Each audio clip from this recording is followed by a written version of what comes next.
During these troubled times, I think it's important and interesting to assess the state of the U.S.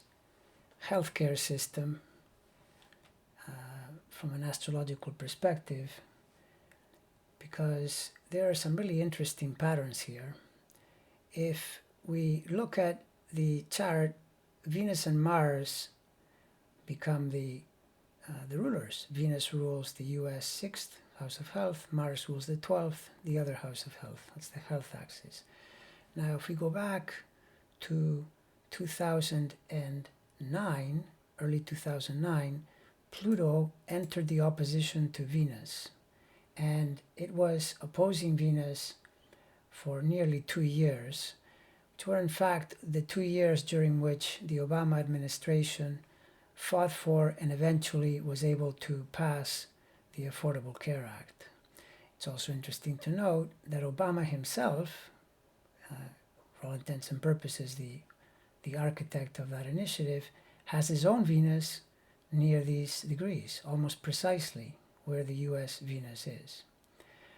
Now, we move forward to early 17 as Trump was coming into office, and Saturn from that point until the fall opposed Mars. And you'll recall that is when the Republicans tried, although unsuccessfully they did try, to kill the Affordable Care Act. And now we move into 2020 in the spring, and we see Neptune squaring the US Mars, opposing itself. This Neptune transit is going to last from the spring of 2020 until the spring of 22, though there will probably be some effects even into 2023, because after it squares Mars, it'll still be opposing itself.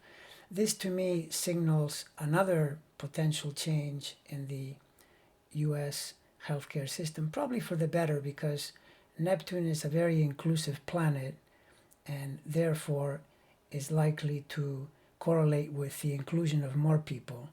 And to my mind, this would signal the expansion of healthcare benefits. It is, of course, a great contrast with Saturn, which tries to take things away. Neptune adds and includes. So I would say this is something of a positive note that, in fact, may correlate with the changing of minds that is likely to happen during the terrible pandemic we're experiencing. People may, in fact, put more value on government assistance in regard to healthcare, and perhaps that'll help the system to improve over the next several years.